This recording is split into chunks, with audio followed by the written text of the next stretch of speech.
Hello दोस्तों, welcome back to my new video. दोस्तों आज की ये वीडियो फ्रेजेस एंड क्लॉजेस से रिलेटेड होने वाली है। अगर आपको भी कठिनाइयां होती हैं, प्रॉब्लम्स, कंसर्न है किससे रिलेटेड, फ्रेजेस एंड क्लॉजेस से रिलेटेड कि सर ये नाउन फ्रेज क्या होता है, एडजेक्टिव फ्रेज क्या होता है, या नाउन क्लॉज क्या होता है, एडजेक्टिव क्लॉज क्या होता है, तो बहुत सारे बच्चों की यहाँ से बहुत सारे कंसर्न, यहाँ पर प्रॉब्लम फेस करने पड़ते हैं। तो आज हम इंपॉर्टेंट एमसीक्यूज को कवर करते करते यहाँ पर फ्रेजेस एंड क्लॉजेस से रिलेटेड जो इंपॉर्टेंट रूल्स हैं वो भी सरल और आसान भाषा में सीखेंगे। कोई भी ऐसा टफ लैंग्वेज का मैं यूज नहीं करूंगा। ठीक है, तो चलिए वीडियो को शुरू करते हैं। पहला क्वेश्चन आप अपनी स्क्रीन पर देख सकते हैं। Identify the phrase. एक सेंटेंस दे रखा है, the girl in brown frock is my sister, यानी कि जो लड़की ब्राउन फ्रॉक में है वह मेरी बहन है। तो इस तरीके का एक सेंटेंस है और इसी तरीके के सेंटेंसेस और क्वेश्चन आपके एग्जाम में आपको देखने के लिए मिलेंगे। तो रूल्स को अच्छे तरीके से हमें लर्न करना है, रिवाइज करना है, ताकि एग्जाम में अच्छा स्कोर कर पाए। 4 ऑप्शंस आपके सामने है, ABCD के रूप में आपको बताना है। ये जो अंडरलाइन वाला पार्ट है इन ब्राउन फ्रॉक, ये वाला जो पोर्शन है, ये 4 ऑप्शंस में से कौन सा बन रहा है। यानी कि A ऑप्शन नाउन फ्रेज होगा, B ऑप्शन एडजेक्टिव फ्रेज होगा, C ऑप्शन एडवर्ब फ्रेज होगा, या D option none of these, यानी कि इनमें से कोई नहीं होगा। दोस्तों यहाँ पर मैं आपको बताना चाहूंगा, पहले मैं आंसर आपको दिखाऊंगा और उसके बाद में उस आंसर्स का एक्सप्लेनेशन दूंगा कि आखिर वो ऑप्शन क्यों सही होगा। तो यहाँ पर जो करेक्ट ऑप्शन हो जाएगा वो हो जाएगा ऑप्शन B एडजेक्टिव फ्रेज। यानी कि आप देख सकते हैं ये जो अंडरलाइन वाला पोर्शन है यहां से लेके यहां तक इन ब्राउन फ्रॉक, ये हमारा क्या है, एक एडजेक्टिव फ्रेज है। अब एडजेक्टिव फ्रेज क्यों होगा उसको हम समझते हैं। दोस्तों मैंने आपको कई बार बताया है, वर्ब से पहले क्या आता है, सब्जेक्ट आता है, और वर्ब के बाद क्या आता है, ऑब्जेक्ट आता है।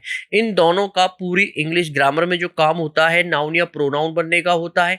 तो यहां पर आप देख सकते हैं, मैं थोड़ा कलर चेंज कर लेता हूं, इससे आपको थोड़ा आसानी होगी। इज हमारी क्या है, वर्ब है। वर्ब से पहले क्या आता है, सब्जेक्ट आता है, और सब्जेक्ट हमारा क्या बनता है, तो द गर्ल यहाँ पर क्या हो जाएगा, एक नाउन हो जाएगा। आप कहोगे सर फ्रॉक भी तो नाउन है, ये क्यों नहीं होगा, इसके अकॉर्डिंग वर्ब क्यों नहीं आएगी। वो इसलिए नहीं आएगी बच्चों क्योंकि यहाँ पर क्या दे रखा है, इन हमारा एक प्रपोजिशन है। प्रपोजिशन के बाद हमेशा नाउन आएगा, तो फ्रॉक हमारा क्या हो जाएगा, यहाँ पर नाउन आएगा। और नाउन के लिए जो भी पूरी इंग्लिश ग्रामर में जितने भी वर्ड्स नाउन के लिए आते हैं वो क्या हो जाएंगे, एडजेक्टिव बन जाएंगे।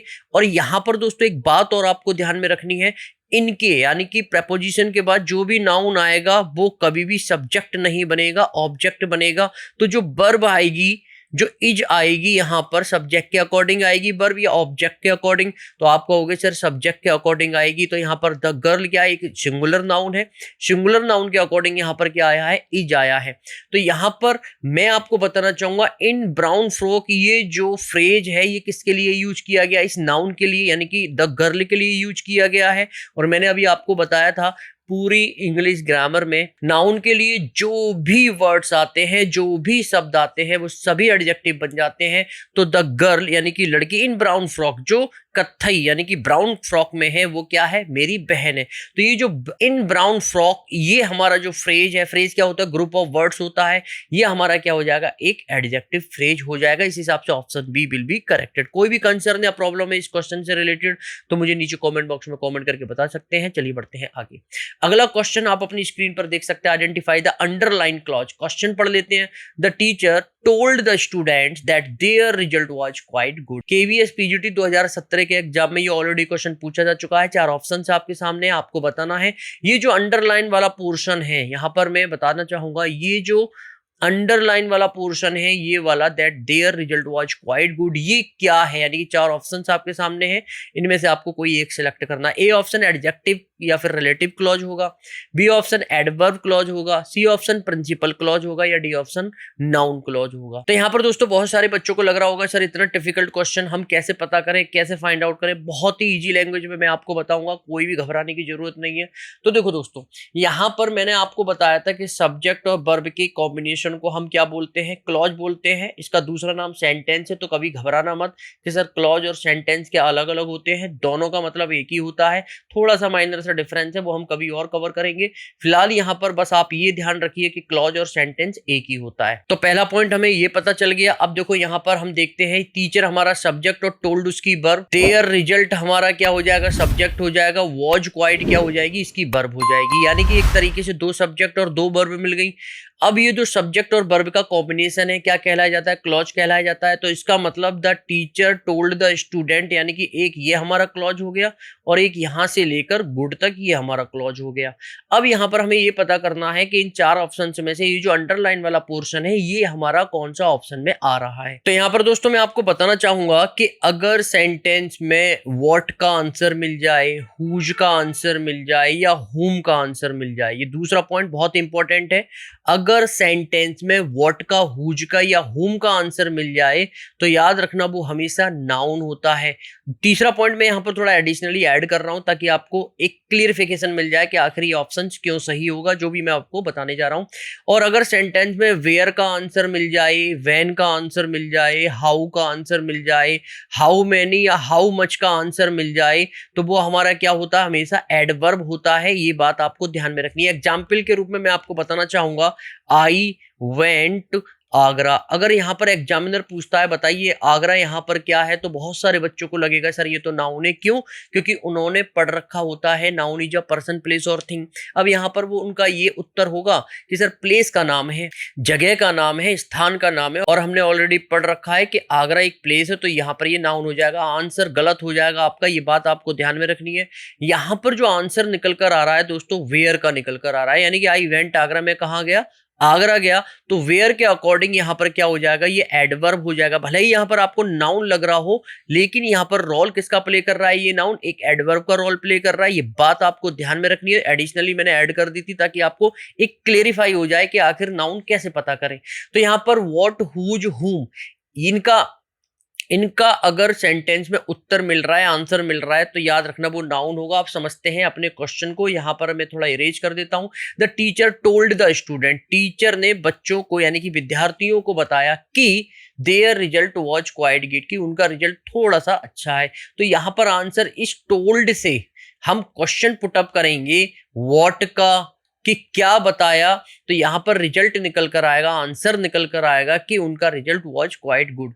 तो यहां पर आप देख सकते हैं ये अंडरलाइन वाला पोर्शन हमारा क्या बन रहा है, नाउन बन रहा है, क्योंकि व्हाट का आंसर हमें मिल रहा है। और सब्जेक्ट और वर्ब के कॉम्बिनेशन को हम क्या बोलते हैं, क्लॉज बोलते हैं। तो इस हिसाब से हम कह सकते हैं option D will be corrected. यहां पर मैं आंसर भी दिखा देता हूं। सॉरी, यहाँ पर मैंने पहले आंसर आपको बताया नहीं, मैं बाद में यहाँ पर आपको आंसर दिखा रहा हूँ। पहले मैंने एक्सप्लेनेशन दे दिया, उसके बाद में मैं आंसर आपको बता रहा हूँ। तो अब मैं आपको पहले आंसर बताऊंगा, उसके बाद में एक्सप्लेनेशन दूंगा, ठीक है। तो यहाँ पर हम देख सकते हैं option D will be corrected. ये हमारा जो अंडरलाइन वाला पोर्शन है ये हमारा नाउन क्लॉज बन रहा है, ठीक है। बहुत ही सिंपल तरीके से मैं बता रहा हूं। बढ़ते हैं आगे। नेक्स्ट हमारा क्वेश्चन है, his kind words were a great support. काफी इंपॉर्टेंट क्वेश्चन है, बहुत ही इजी वे में बताऊंगा, ध्यान से समझना है आपको। हिज काइंड्स वर्ड, ये अंडरलाइन वाला जो ये पोर्शन है ये वाला, ये आपको बताना है ये क्या है। चार ऑप्शंस आपके सामने। ए ऑप्शन एडवर्ब फ्रेज है, सी ऑप्शन, ये थोड़ा ऊपर नीचे हो गया, थोड़ा अवॉइड करना, सी ऑप्शन एडजेक्टिव फ्रेज है, बी ऑप्शन नाउन फ्रेज है या D option none of these. तो यहाँ पर दोस्तों पहले मैं आंसर रिवील करूंगा, उसके बाद उसका एक्सप्लेनेशन दूंगा कि आखिर वो ऑप्शन क्यों होगा, क्यों सही होगा, ठीक है। तो नाउन फ्रेज यहाँ पर ये बन रहा है, आखिर क्यों बन रहा है। तो दोस्तों मैंने आपको बताया था वर्ब, किसी भी सेंटेंस में वर्ब को पता कर लो। और वर्ब मिल गई तो वर्ब से पहले क्या आता है, सब्जेक्ट आता है, वर्ब के बाद क्या आता है, ऑब्जेक्ट आता है। पूरी इंग्लिश ग्रामर में इन दोनों का केवल एक ही रोल होता है, कई बार बता चुका हूं, नाउन या प्रोनाउन बनने का। तो वर्ब क्या है इसमें, वर्ब हमारी यहाँ पर वर्ब है, वर्ब से पहले क्या आता है, सब्जेक्ट आता है। और सब्जेक्ट अगर ग्रुप ऑफ वर्ड्स में हो, ग्रुप ऑफ वर्ड्स को हम क्या बोलते हैं, फ्रेज बोलते हैं। और जब ग्रुप ऑफ वर्ड्स सब्जेक्ट का रोल प्ले कर रहा हो तो वो क्या होता है, नाउन होता है। अभी मैंने आपको बताया था सब्जेक्ट पूरी इंग्लिश ग्रामर में नाउन या प्रोनाउन का रोल प्ले करता है। तो इस हिसाब से हम कह सकते हैं option B will be corrected. Okay, चलिए बढ़ते हैं अगले क्वेश्चन पर। दोस्तों अगर मेरी लैंग्वेज आपको टफ लग रही है, समझ में नहीं आ रहा है, तो नीचे मुझे कमेंट बॉक्स में कमेंट करके बता सकते हैं कि सर बहुत ज्यादा टफ पढ़ा रहे हो आप, या तेज पढ़ा रहे हो, धीमे पढ़ा रहे हो, जो भी कंसर्न है नीचे मुझे कमेंट बॉक्स में कमेंट करके बता दो ताकि मैं आपको बेहतर तरीके से समझा पाऊं। यहाँ पर नेक्स्ट हमारा क्वेश्चन है, she has received a parcel only last evening. यहाँ पर ये जो अंडरलाइन वाला पोर्शन है आपको बताना है ये क्या है। चार ऑप्शंस आपके सामने है। ए ऑप्शन नाउन फ्रेज है, B option none of these, ये थोड़ा ऊपर नीचे हो गया है, पहले मैंने नन ऑफ दीज लिख दिया, नीचे होना चाहिए था, कोई दिक्कत नहीं। C option adverb phrase, D option adjective phrase. तो यहाँ पर चार ऑप्शंस में से कोई एक ऑप्शन सही होगा जो आपको फाइंड आउट करना। और इसी तरीके के क्वेश्चन आपको आपके एग्जाम में एग्जामिनर पूछेगा, तो विशेषकर इन रूल्स को, इन कॉन्सेप्ट को जो मैं आपको बता रहा हूं ध्यान में रखना है। और पूरी अगर काइंड्स ऑफ फ्रेजेस या काइंड्स ऑफ क्लॉजेस से रिलेटेड वीडियो देखनी जिसमें बारीकी के साथ मैंने रूल्स को कवर किया है सरल और आसान भाषा में। तो यहाँ पर ये जो आई बटन आपको दिख रहा है, आप क्लिक करके क्लॉज वाली वीडियो पर पहुंच सकते हैं।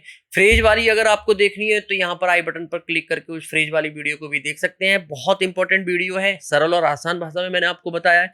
तो चलिए पहले आंसर रिवील कर लेते हैं, उसके बाद में मैं आपको एक्सप्लेनेशन दूंगा। तो यहाँ पर दोस्तों ऑप्शन सी यानी कि ये जो अंडरलाइन वाला पोर्शन है, ये हमारा ऑप्शन सी विल बी यानी कि एडवर्ब फ्रेज हो जाएगा। अब क्यों होगा ये समझते हैं। तो दोस्तों मैंने आपको कई बार बताया है, अगर सेंटेंस में वेयर का आंसर मिल जाए, व्हेन का आंसर मिल जाए, हाउ का आंसर मिल जाए, हाउ मेनी या हाउ मच का आंसर मिल जाए, तो वो हमारा एडवर्ब होता है। तो इस सेंटेंस में she has received a parcel only last evening, तो यहाँ पर आप देख सकते हैं उसने रिसीव्ड कर लिया था एक पार्सल लास्ट इवनिंग में। तो यहाँ पर आप देख सकते हैं कब रिसीव कर लिया था, आंसर निकल कर आएगा, यानी कि वर्ब से हम क्वेश्चन पुट अप करेंगे, कब रिसीव किया था, आंसर निकल कर आएगा ओनली लास्ट इवनिंग। तो इस हिसाब से हम कह सकते हैं option C will be corrected, क्योंकि मैंने आपको कई बार बताया है where, when, how, how much, how many, इनका जो भी आंसर सेंटेंस में निकल कर आएगा एडवर्ब कहलाया जाएगा। और एडवर्ब अगर ग्रुप ऑफ वर्ड्स में हो तो वो फ्रेज बन जाता है। तो इस हिसाब से हम कह सकते हैं adverb phrase will be corrected. चलिए बढ़ते हैं आगे। नेक्स्ट हमारा क्वेश्चन आप अपनी स्क्रीन पर देख सकते हैं, whose car has been stolen still remains a mystery,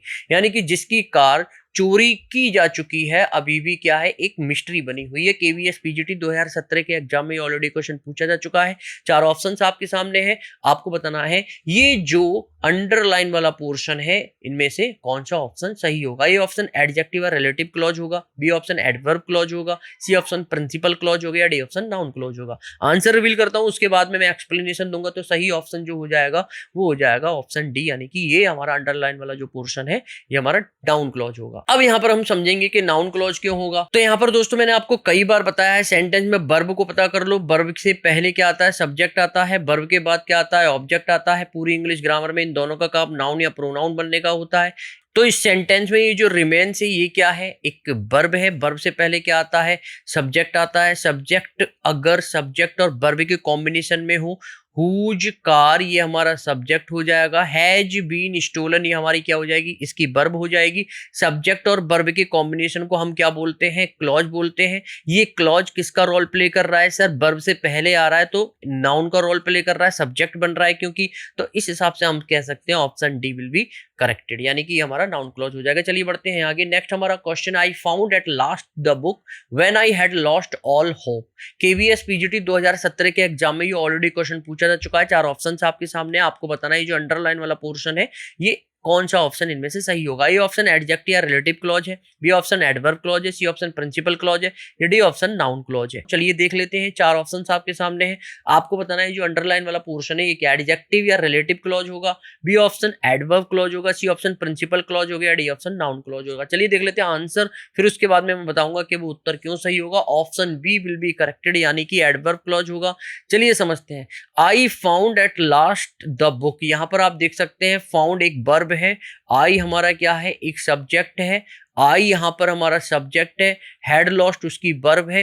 तो इस हिसाब से हम कह सकते हैं 2 सब्जेक्ट 2 वर्ब हैं, और सब्जेक्ट और वर्ब के कॉम्बिनेशन को हम क्या बोलते हैं, क्लॉज या सेंटेंस बोलते हैं। ऑलरेडी आपको बता चुका हूं, और मैंने आपको यह भी बताया था कि वेयर, व्हेन और हाउ का आंसर अगर मिलता है किसी भी सेंटेंस की वर्ब से पूछने पर तो वो एडवर्ब हो जाता है। तो यहां पर आई फाउंड मुझे मिला ना, तो व्हेन कब मिला, कहां मिला, कैसे मिला, आंसर किसका निकल कर आ रहा है ये मुझे आप बता दो। कि आई found at last the book, यानी कि मैंने ढूंढी वो अंतिम किताब, when I had lost all, जब मैंने अपनी पूरी उम्मीद खो चुकी थी। तो कब वो ढूंढी थी, जब मैंने पूरी उम्मीद खो चुकी थी, पूरी जो होप थी वो खो चुकी थी। तो इस हिसाब से हम कह सकते हैं व्हेन का आंसर मिल रहा है तो ये एडवर्ब हो जाएगा, और सब्जेक्ट और वर्ब के कॉम्बिनेशन को हम क्लॉज बोलते हैं। तो जब सब्जेक्ट और वर्ब का कॉम्बिनेशन जिसे हम क्लॉज बोलते हैं वो एडवर्ब का रोल प्ले कर रहा है तो यहाँ पर ये क्या हो जाएगा, एडवर्ब क्लॉज हो जाएगा। आई थिंक चीजें क्लियर हो रही है। चलिए बढ़ते हैं आगे। नेक्स्ट हमारा क्वेश्चन आप अपनी स्क्रीन पर देख सकते हैं, tingling sound was made by the bell. तो यहाँ पर आपको बताना है ये जो अंडरलाइन वाला पोर्शन है इनमें से ऑप्शंस में से कौन सा सही होगा। ए ऑप्शन नाउन फ्रेज होगा ये अंडरलाइन वाला पोर्शन, सी ऑप्शन ऊपर नीचे होगा अवॉइड करना, none of these, B option adjective phrase, D option adverb phrase. तो चलिए आंसर रिवील करते हैं, उसके बाद में मैं एक्सप्लेनेशन देता हूं। तो यहाँ पर आप देख सकते हैं जो ऑप्शन ए है विल बी करेक्टेड। अब नाउन फ्रेज ही क्यों होगा, तो दोस्तों यहाँ पर ये क्या है, वॉज मेड हमारी वर्ब है, वर्ब से पहले क्या आता है, सब्जेक्ट आता है, ये हमारा सब्जेक्ट बन गया और ग्रुप ऑफ वर्ड्स को हम फ्रेज बोलते हैं। एक ये वर्ड है, एक ये वर्ड है, एक ये वर्ड है, तो ग्रुप ऑफ वर्ड्स को हम फ्रेज बोलते हैं। जब फ्रेज एक सब्जेक्ट बन रहा है तो सब्जेक्ट क्या बनता है, नाउन बनता है। ऑलरेडी मैं अभी एक्सप्लेन कर चुका हूं, तो इस हिसाब से हम बोल सकते हैं option A will be corrected. चलिए बढ़ते हैं आगे। नेक्स्ट हमारा क्वेश्चन है Sunita always works in a diligent fashion. आपको बताना है इस सेंटेंस में इन अ डिलीजेंट फैशन, ये अंडरलाइन वाला जो पार्ट है ये क्या है। ए ऑप्शन एडजेक्टिव फ्रेज है, सी ऊपर नीचे हो गया अवॉइड करना, ए ऑप्शन एडजेक्टिव फ्रेज है, सी ऑप्शन नाउन फ्रेज है, बी ऑप्शन एडवर्ब फ्रेज है, या D option none of these, यानी कि इनमें से कोई नहीं। चलिए आंसर रिवील करते हैं, उसके बाद में मैं एक्सप्लेनेशन देता हूं। जो करेक्ट उत्तर हो जाएगा वो हो जाएगा ऑप्शन बी एडवर्ब फ्रेज। क्यों होगा, सुनीता ऑलवेज वर्क्स, यानी कि सुनीता जो है हमेशा काम करती है ना डिलीजेंट फैशन, एक डिलीजेंट फैशन में। तो यहाँ पर किसकी तरह काम करती है, कैसे करती है, कब करती है, कहाँ करती है, तो यहाँ पर हाउ का उत्तर मिल रहा है, क्योंकि यहाँ पर वर्क जो एक वर्ब है उससे हमने क्वेश्चन किससे पुटअप किया, हाउ से किया कि कैसे करती है। तो यहाँ पर निकल कर आया answer in a diligent fashion, एक डिलीजेंट फैशन में करती है। तो इस हिसाब से हम कह सकते हैं option B will be correct है। चलिए बढ़ते हैं आगे। नेक्स्ट हमारा क्वेश्चन है the boy stood on the table to catch the attention of the audience. ये एक सेंटेंस है, अंडरलाइन पोर्शन हमारा ऑन द टेबल है। आपको बताना है ये जो अंडरलाइन वाला पोर्शन जो पार्ट है वो यहाँ पर इन चार ऑप्शंस में से क्या बन रहा है। झारखंड टीजीटी 2016 के एग्जाम में ये ऑलरेडी क्वेश्चन पूछा जा चुका है। ए ऑप्शन नाउन फ्रेज बन रहा है, B option verb phrase, C option adjective phrase, या डी ऑप्शन एडवर्बियल फ्रेज। चलिए आंसर रिवील करते हैं, उसके बाद में मैं एक्सप्लेनेशन देता हूं। जो करेक्ट उत्तर हो जाएगा वो हो जाएगा ये हमारा एक एडवर्बियल फ्रेज बन रहा है। क्यों बन रहा है, तो दोस्तों मैंने अभी आपको बताया था व्हेन वेयर हाउ का आंसर अगर सेंटेंस में मिलता है तो एडवर्ब कहलाया जाता है। तो सेंटेंस की वर्ब से हम क्वेश्चन हाउ का, वेयर का या व्हेन का पुटअप करके देखेंगे। कब खड़ा हुआ, नहीं आंसर मिला। कहां खड़ा हुआ, भैया ऑन द टेबल, टेबल पर खड़ा हुआ। वेयर का आंसर जब वर्ब से मिल जाता है तो वो एडवर्ब हो जाता है। और ग्रुप ऑफ वर्ब यानी कि ग्रुप ऑफ वर्ड्स को हम फ्रेज बोलते हैं। तो इस हिसाब से हम बोल सकते हैं ये हमारा क्या हो जाएगा, एक एडवर्बियल फ्रेज हो जाएगा। चलिए बढ़ते हैं आगे। लास्ट हमारा क्वेश्चन इस वीडियो का है complete with a suitable clause. यहाँ पर क्लॉज बताना है कि कौन सा क्लॉज आएगा। सेंटेंस हमारा if he had asked me dash. Kerala TGT 2015 के एग्जाम में ये ऑलरेडी क्वेश्चन पूछा जा चुका है। आपको बताना है इन चार ऑप्शंस में से कौन सा क्लॉज यहाँ पर फिल करना पड़ेगा। A option I will help him, B option I would help him, C option I would helped him, या D option I had helped him. यानी कि दोस्तों यहाँ पर चार ऑप्शन में से कोई एक ऑप्शन सही होगा। अब मैं आंसर रिवील करता हूँ, उसके बाद में बताऊंगा कि आखिर वो उत्तर क्यों सही होगा। तो यहाँ पर जो करेक्ट ऑप्शन हो जाएगा वो हो जाएगा ऑप्शन सी। तीन ट्रिक बताऊंगा, इन ट्रिक को आपको याद रखनी है दोस्तों। कंडीशनल वर्ड्स होते हैं कुछ, कंडीशनल वर्ड्स हमारा इफ हो गया, ठीक है, यहाँ पर मैं लिख देता हूँ इफ हो गया, अनलेस हो गया, अनटिल हो गया, और भी बहुत सारे वर्ड्स होते हैं। तो अगर कंडीशनल वर्ड्स के साथ अगर प्रेजेंट इंडेफिनिट का सेंटेंस आता है तो दूसरे वाले सेंटेंस में विल हो जाएगा। पास्ट इंडेफिनिट आता है तो दूसरे वाले सेंटेंस में वुड हो जाएगा।